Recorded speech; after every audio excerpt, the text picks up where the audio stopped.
Hi guys, we're Alex and Paul. We've been investing in property for over 5 years now. We've got a huge portfolio of HMOs, multi-lets, and we're doing some big stuff now, some of the commercial to residential stuff. Property Wealth System are a collection of experienced investors. We're here to help you invest in property easily and safely. Before we show you around, make sure you hit the like, subscribe and ding that bell. We're inside one of the 2-bed duplex apartments. Let me show you around. So this area is all open plan living. We've got the kitchen and the lounge all in one area, all opened up, just to give it a bigger feel. Take you through into where the back bedroom is. So you'll see where the bathrooms go in, and then into the second bedroom. So in this room we've had to vault the ceilings to allow the natural light in, because behind here we're underground. So this is the main bedroom, which is a massive space in the roof space of the existing part of the building. To also house our electric board and our water cylinder. So this is another one of the 2-bed duplex units. This one's a bit further on the next door, where the kitchen is already in situ. So we go through into the main bathroom and then the second bedroom. It's going to be the professional market, sort of young couples, so this could either be a small bedroom or an office. So this is a master bedroom, again a massive room. You see the decorations are just coming through, ready for completion. Throughout the property there's no gas, we've just used electricity.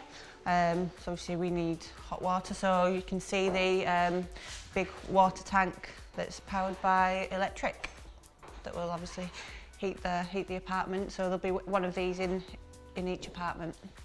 So this is one of the 1-bed apartments. It's quite a quirky space and took a lot of work to get it to work to its biggest potential, if you like. So this is the kitchen. Then off the kitchen we've got the lounge.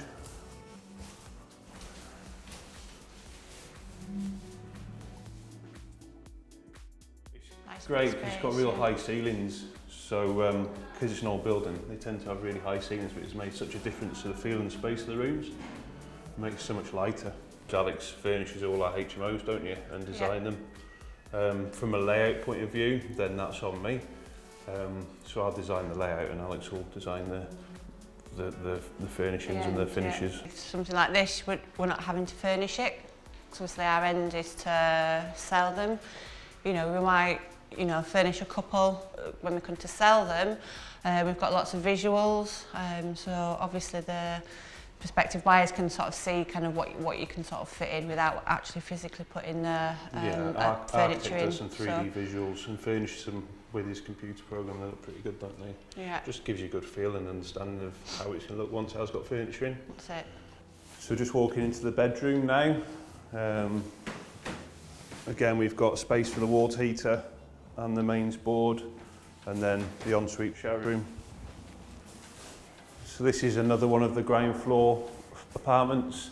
This is another 1-bed, but these spaces are huge. The agent also sort of said to us you should try and get 2 beds in them, but we didn't want to push it, and we thought, you know, to get a good feel of space rather than feeling too cramped.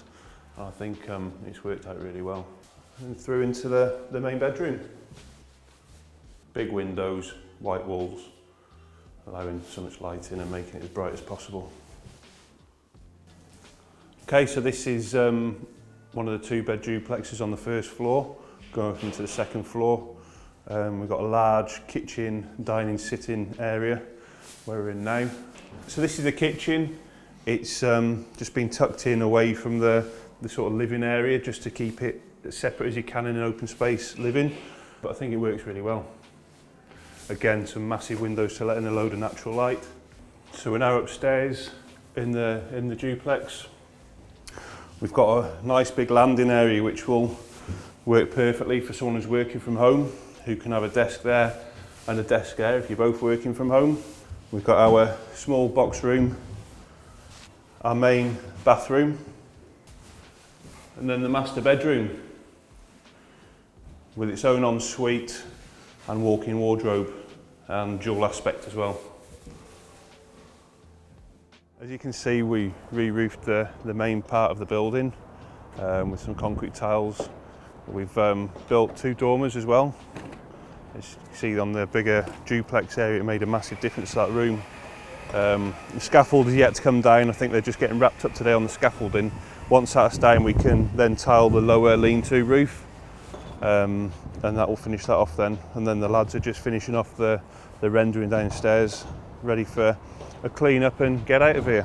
Found out right move, come and have a look, pulled up outside and thought, yeah, you're not going to get many apartments in this. But then actually when we got inside, it was in a TARDIS and there was just rooms everywhere. It was absolutely huge, and it's worked out 10 amazing sized apartments. So we purchased this property for 225. We spent about 30k on all the planning, drawings, all the design, other professional fees. The build itself is coming at £450,000 and GDV 1.2 million. 10 apartments, a mixture of 1 and 2 bedrooms and duplexes as well. So we've got four 2 beds and 6 1 beds. So this deal we've actually gone in with some friends of ours, 50-50. We financed the purchase with a bridge and through Angel Finance. Most of the money came from our family and their family to purchase a property, and then once we got the planning, we moved on to development finance. Bought it without going for planning permission. Reason being was the guy who owned the whole building went for planning some number of years ago to keep the downstairs running as a pub and to have the upstairs as residential.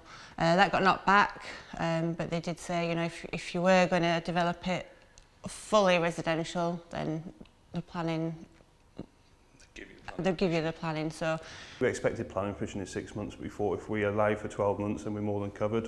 It eventually did take 12 months, so at least we were covered in that outgoing of interest each month, which is a lot of money to go each month. But we've got a decent portfolio behind us which covered that. But going forward, we always offer subject to planning. The toughest challenge on this project has been design.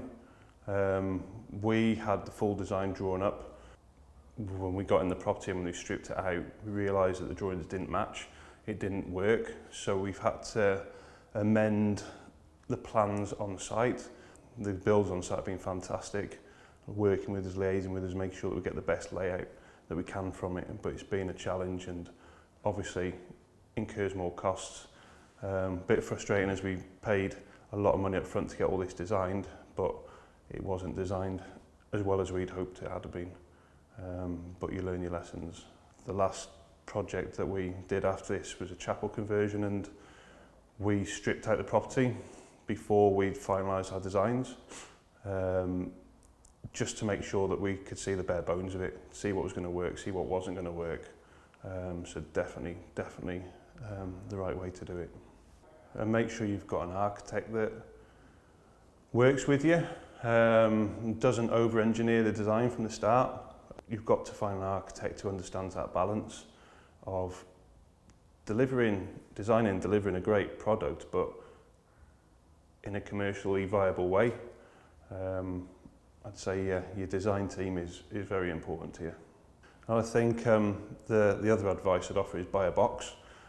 This was quite complicated, therefore the structural design was complicated, everything was complicated, whereas if you buy a box, it's simple. It's a mix for us. Obviously we develop for income primarily, but it is nice to release some capital as well. You know, that could be to clear some angels, to fund the next purchase, clear some credit cards. So I think you've got to have a bit of a balance and a bit of a mix of strategies, especially when you're doing this stuff, because when you're doing these deals, you need money and you might need to pay more solicitors fees, more valuations, you might need to get some more, just be spending more money.